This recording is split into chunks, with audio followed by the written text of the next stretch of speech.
Hi friends, Krista here. Thanks for stopping by Books and Jams. I am just hopping on real quick to kick off my June NetGalley vlog. I am actually already done reading one book and I'm in the middle of two more, but I wanted to show you my list for June. It's much longer than my list for May, and a good chunk of them, about half of them, are for this year, 2025. I am not going to be able to read all the 2025 ones, obviously, but I'm hoping to get through 4 of the books on this list in this vlog. So I will let you know later. The little girl that I nanny is waking up, and so I need to get going. But I'll let you know later about the first book that I already read on my Kindle, Everything's Coming Up Rosie. I read it in May, actually, so I got a little head start on things. I just didn't say anything about it yet. And then currently I'm reading Worth Fighting For by Jessie Q. Sutanto on my Kindle, and I'm listening to A Shadow in Moscow by Catherine Ray on my Libby app. I'm listening to the audiobook. So that will be 3, and then I'll just have to decide one more before the end of this vlog, but I have time. Today is the 16th of June, so I have time to get that done. But I just wanted to kick things off before I get too far into all of these books. So I'll hop on later and let you know what I think about the ones that I'm currently reading, and also Everything's Coming Up Rosie. But I need to go get this little one up from her nap. Hello, you're getting lounging, Krista, because I'm really comfortable right now. And I just got myself a new sweatshirt today and I kind of love it. And I just packaged up a whole bunch of Catch-Up-a-thon orders for bookmarks. So I'm really excited to get those in the mail, and thought I would just get on here because I did listen to more of A Shadow in Moscow on my way home today from visiting a friend. And it is so good. I'm really enjoying it. It's like the beginning of the Cold War, and we're following 3 different women. 3 or 2? I feel like it's 3. That's the one thing. I am a little bit confused about who each of the each of the different POVs are. It takes me a minute to get into that POV, but I'm about 20 to 30% into that audiobook. One of the women is an Austrian girl who was born to an Austrian dad and a British mom, but she's passing as Russian. She got different papers and changed her name. And then she just married a Russian dude, and now she's moving to Moscow. But she just told him the whole truth of things, and he said, "Okay, that's great. Now that you told me, don't tell anyone else." I'm like, oh my gosh, what's going to happen there? And then the other girl was Russian, living in the States in the 80s, and she finished school, but she fell in love with an American dude when she was in school. But as soon as she graduated, the KGB escorted her back to Russia to become an engineer. So she had no choice in the matter. And every single week when she was in the States, she had to meet with an officer, and they just had to make sure that she wasn't going to defect, that no government agencies from the US have reached out to her. Pretty intense stuff. But I love that it's from a female perspective. I love that part of it is during my lifetime. I'm just really, really enjoying that one. So that's A Shadow in Moscow. And the other one that I'm in the middle of is Worth Fighting For by Jessie Q. Sutanto. And I'm not loving this one, unfortunately. It's fun. It's cheesy. It's a Mulan retelling. And our Mulan character is the daughter of she is a financial advisor as well, but her dad owns the company, I think.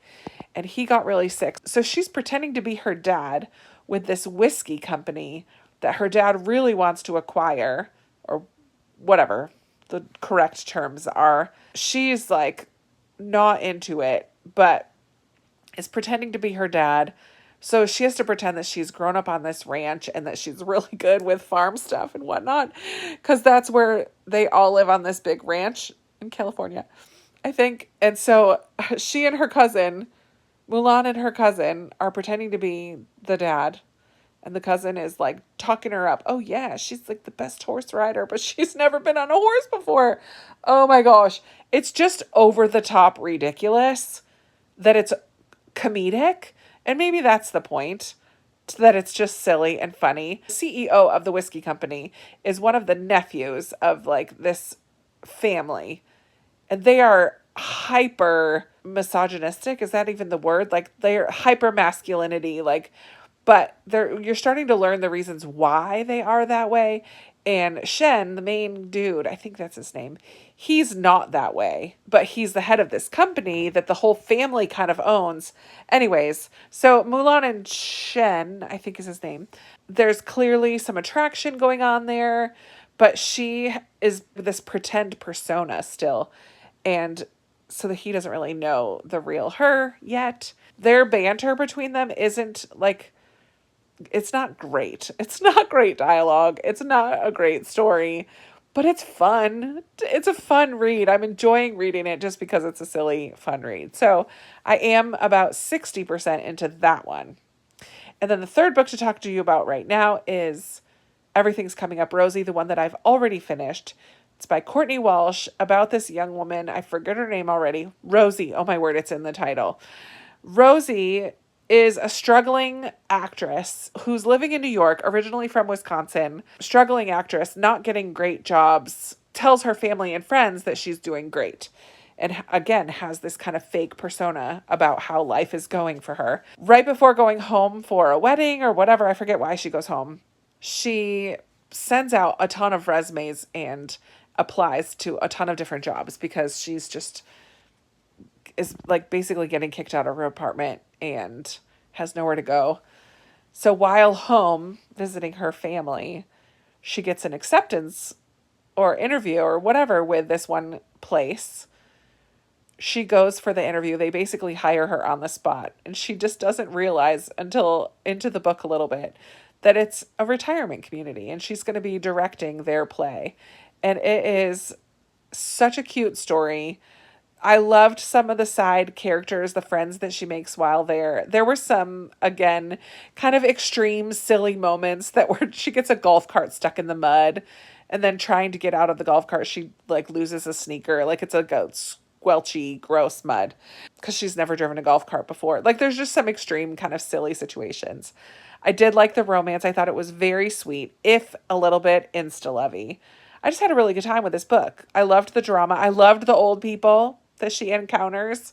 I love the things that she learns about herself and how she finally opens up to her family and friends, and then just kind of sees that their lives are not perfect either. And so there's no reason to put up this front with them. And the friends, her besties from Wisconsin were amazing. I loved them. Yeah, it just was a really fun read. 4 stars. And sorry for this angle. This is not the best angle, but I'm super comfortable. All right, I will hop back on in a day or two when I finish or get farther or have something to say about Worth Fighting For and A Shadow in Moscow. And then hopefully I will do one more during this vlog. And I still need to do my review for Everything's Coming Up Rosie. I will try to get that done during work time tomorrow and let you know. I'll check in. You're my accountability. I will get that review written tomorrow. Okay. End of check-in. Talk to you soon. All right, friends. I finished A Shadow in Moscow and Worth Fighting For. I'll talk about this one first. I absolutely loved this book by Catherine Ray. This takes place during the Cold War, and I read I Must Betray You, which takes place in Romania during the Cold War communist time period in Romania. This one is definitely more Cold War focused, and it's in Moscow. We follow 2 timelines, 1954 and 1980, and 2 spies, female spies. There were some twists at the end that I just didn't see coming because I was so enveloped into this story. It was heartbreaking. It was empowering. Like these 2 women just deciding that they didn't like how things were in Russia. And so they were going to join. They had opportunity to join the CIA. And so they did, and decided to like kind of underground fight against things in their country. Oh my gosh. It was intense and also heartwarming. Like I just really enjoyed learning about these 2 women.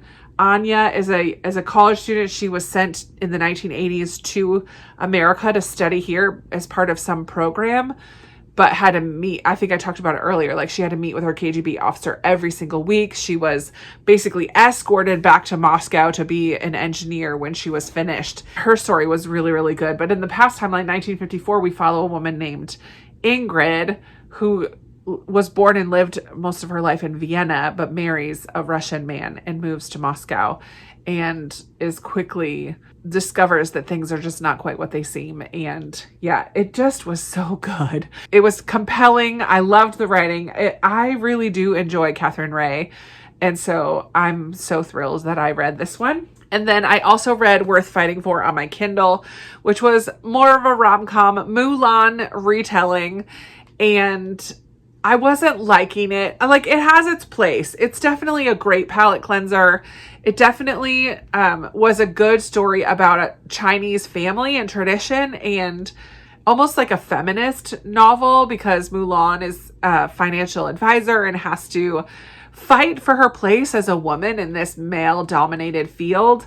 And their company is trying to take over this whiskey company run by this other Chinese family who is kind of old school, same way, very misogynistic, very much like man's man. She pretends to be somebody that she's not, and has to pretend to be even more manly as a woman to deceive this family and nail the deal, get the deal. But of course falls in love with the CEO, and there's romance there as well. I didn't feel like the banter was that great. I didn't feel like the writing was doing anything spectacular, but it was a fun story and I enjoyed it. And I really, really loved Jessie Q Suchanto's note at the end about why writing this story was so important to her. She is from a Chinese family who immigrated to Indonesia and had to kind of hide their Chinese heritage. And so writing this story about these Chinese characters was really special to her. And Mulan was like a beacon for them for her growing up, and for many other Chinese women getting to see the story of Mulan. And apparently Mulan is a real life character, and I didn't realize that. Shame on me. But so it just was an important story for her to write. So I loved reading the author's note. It was a lot of fun. It's going to get 3 stars. It just, it was fun to read, but not something that I would like definitely say you need to read as well. Whereas I'm going to give Shadow in Moscow, man, am I going to give it 5 stars? I don't know if it'll sit with me. It's probably like 4.5. You know what? Why not? I'm just going to give it 5 stars. I really loved it. I really loved it. So those are the 2 that I finished. So now I had to pick another one. I finished A Shadow in Moscow earlier today. I didn't bring my Kindle with me to work today, so I had to pick a new audiobook since I had finished A Shadow in Moscow yesterday. And I decided to start The Girl Who Kept the Castle by Ryan Groudon. I've done a historical fiction, a kind of rom-com retelling, and so I'm like, let's go with a fantasy next. So this is a middle grade fantasy. This fantasy world is divided north, south, east, and west, and there's a wizard in each one, and that's how they keep the balance of magic. These 4 wizards, but the Wizard of the West dies very early on, but he doesn't know he's dead. And this girl, like drawing straws, this young girl gets to tell him that he's dead. And how is he going to choose a new wizard? So I'm only like 5% into it. I'm not very far, but it's a middle grade, so I should be able to finish that one pretty soon. And then looking at my list, I realized I have already finished another June book, I'll Be Seeing You. So before this vlog ends, I'm going to be writing reviews for all of these. So I have A Shadow in Moscow, Worth Fighting For, Everything's Coming Up Rosy, I'll Be Seeing You, which is a book that I have already read but haven't written a review for yet. So I'll have 4 reviews to write, and then hopefully the 5th one with The Girl Who Kept the Castle. That will be amazing. Get 5 books off of my NetGalley list. Awesome. So I will check back in and let you know either how The Girl That Kept the Castle is going or how the reviews go. So, but that's it for this little update. Talk to you soon. Hello, I am here for a quick little check-in. I am over 50% through my 4th read of this vlog, The Girl Who Kept the Castle, and it's a fun fantasy. It definitely took me a minute to get into it, but we follow Faye, who is the gardener's daughter at the castle of Wizard West, and she was tasked, as I said before, with the job of letting him know that he has died. And so before his ghost or his self is gone, disappears for good, he needs to determine who's going to be the next Wizard West. And so he decides he's going to have these games. He invites people who want to be the next Wizard West to come and apply through this series of trials to be the next Wizard West. But then, like, a force that is bigger than expected comes into play, and Faye and her friends and the people of the castle have to fight the evil that has shown up. And we learn a little bit more about the history of the world. And I'm definitely invested. I think Wizard West is ridiculously ridiculous. He's supposed to be so ridiculous. And it's fun to see him grow and change a little bit. I love seeing characters who are, you expect to be one thing and then they switch to be something totally different, which is fun. I'm really having a good time with it. So I'm about 60% in. I should finish it today, maybe. I will let you know. But then I need to find time to sit down and write reviews. It'll probably happen next week. So this vlog might be a little while before it comes out, but yeah, I don't have time to sit down and do the reviews right now, but I will get them done before this vlog ends. Hello, my friends. I'm here for the final part of this vlog. Looking a little rough because I'm out at my mom's cottage and I'm on day 2 with no shower. So I'm looking a little rough, but listening to the waves this morning, and I'm headed back to her house in a little bit. But I wanted to get this NetGalley vlog finished before I go back to her mom's house, hopefully. So I have 5 reviews to write. I'll keep you posted on that as we go along for the next few minutes here. Before writing the 5 reviews, my feedback ratio is at 35%. Not great. I have added quite a few new books as I'm preparing to do my anticipated reads for the next quarter. So I have gotten a few more approvals in, which added to my list of books I need to review and read, which just lowered that ratio a little bit. I think I had ended the last vlog at 36%, but I'm back down to 35. So I'm going to write these 5 reviews. We're going to see if that bumps it up a little bit, and we'll see. I'm going to start with Everything's Coming Up Rosie, which I read at the end of May and haven't yet written my review. So I'm going to start with that one. And actually, I might do Worth Fighting For at the same time because they're both the rom-com-y kind of ones that I read. So I will write those, hop back on, and tell you what I said to a degree. I'm not going to read them word for word, but I'll tell you about them. And then we'll see if it's bumped up from those 2, and then we'll head into the next ones. Here we go. Thanks for being my accountability. Okay, change of plans after all. The internet is not working this morning out here, so I am not able to do these reviews at camp.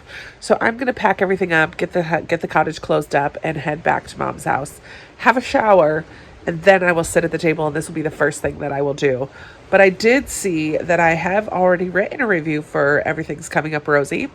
Said I laughed, I cried, fell in love with the group of people Rosie met, loved her friend group, enjoyed Rosie's journey of allowing herself to open up and share her feelings with others and even with herself. Loved her conversations with many of the older people at the retirement community and how they helped her to grow and change. I thoroughly enjoyed the story and I gave it 4 stars. So I have already done that one. So that's good. I only have 4 more reviews to write. But yeah, the internet is being finicky out here, as it sometimes is. But I thought because it was early enough in the morning, maybe it would be in my favor, but it's not working. So I'm instead going to go back to mom's house and do it there. All right. It feels like nighttime, but it's not. I'm just sitting in a dark house because it's cooler. But I just got done writing my review for Worth Fighting For by Jessie Q. Sutanto.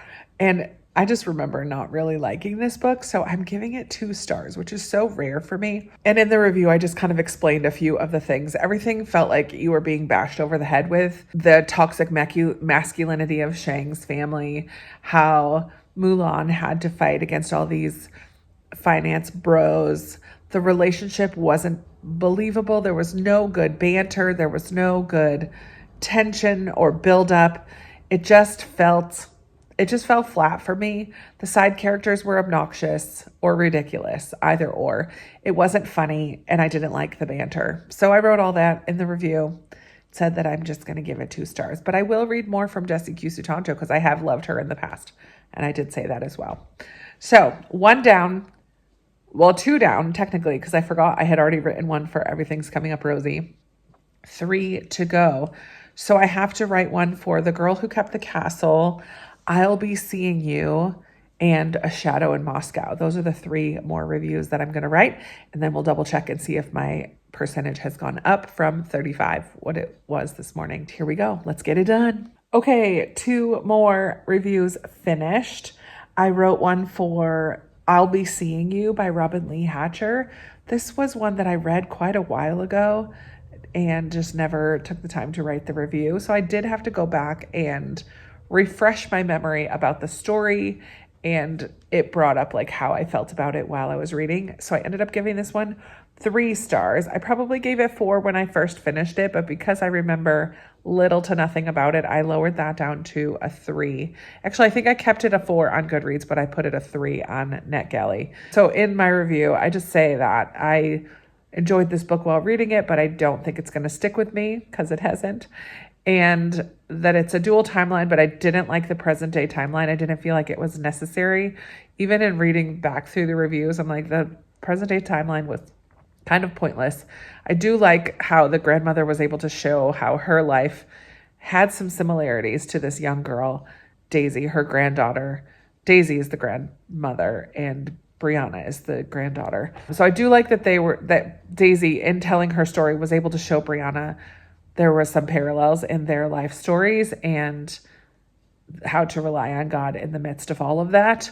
So I did enjoy the relationship between grandmother and granddaughter, but other than that, I didn't think that the present day storyline was necessary. So I did say that. And I also don't like that there was an instance of cheating in here. It was not glorified. It was not talked about in detail or anything along those lines. I just don't like that at all. So that's always a negative for me when it's included in a book. It definitely was a point of contention, and like the characters had, like, it was a turning point for growth and change in the story, but I just don't like it. The faith content didn't feel quite balanced for me. It just felt a little bit more on the heavy-handed side, which is fine. And I know some people who really, really love that, but I just like it to feel a little bit more a natural part of the story. And this felt like it was not forced in there because it did feel important. And I do think the faith content was important, but yeah, I feel like it was a little bit more focused on that than the story itself, instead of being equally balanced. So I said I enjoyed it while reading it, but I'm not going to keep it on my shelves. 3 stars for NetGalley. Got that one done. And then I also did a review for The Girl Who Kept the Castle, which I just read like a week ago or so. And this is by Ryan Groudon, and I really enjoyed this. It was a little bit at the beginning. It took me a little bit to get into it at the beginning. It's a middle grade, cozy-ish fantasy. We follow a young girl, Faye. Well, I think I've already talked about it a little bit, but I said, what did I say? Cozy middle grade fantasy. So for this one, I just said it was a cozy middle grade fantasy, very entertaining. Faye has to tell the wizard that he's dead in order to protect the land from bad magic. He needs to choose a new successor before he's gone.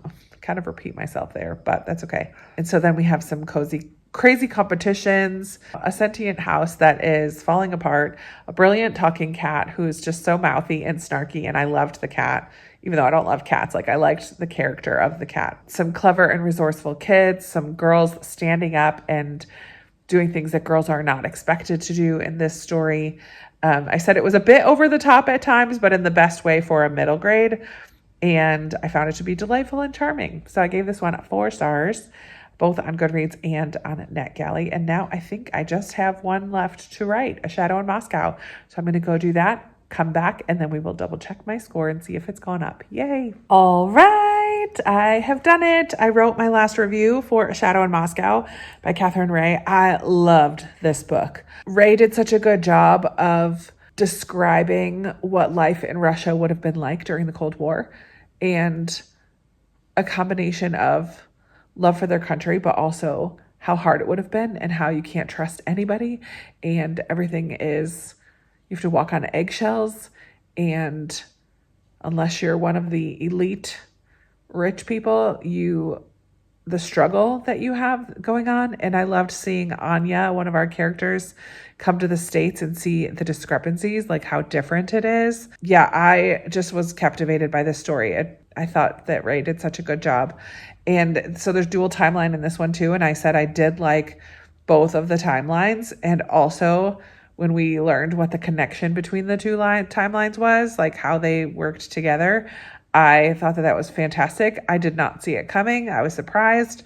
I just loved it. I love the growth of Anya as her eyes were open because she had come to the States, and then going back home, she loved her country, but she also just the limited freedoms that they had. Like it felt very real and tangible as I was reading it. I just thought Catherine Ray did such a great job. I gave it 5 stars. So let's go over to my profile now. So we started at 35%. I just wrote 4 reviews. 37. We've gone up 2 percentage points. I'm amazed. I love it. Little by little. I don't know that I'll get to 50 by the end of the year if I keep requesting books, but I've made it up to 37%, and that will wrap up this vlog. I would love to know, how are you doing? I know many of you have NetGalley as well. How are you doing with writing your reviews? Are you keeping on top of things? Did any of these books that I talked about in this vlog stand out to you? I would love to hear all of your thoughts. Now I have the tricky job of going to find all of my clips to put together this video. I look forward to chatting with you in the comments about any of these books or NetGalley or anything else that you would like to talk about. And if you've made it to the end but you don't really have anything to share, go ahead and put some kind of castle emoji for the girl who kept the castle. That was a really fun middle grade that I enjoyed reading. I always love seeing who is here, even if you don't have anything to add in the comments, no problem. Thank you so much for watching and spending a few minutes of your day with me. I really, truly appreciate it. And I look forward to chatting with you in another video very soon. Bye.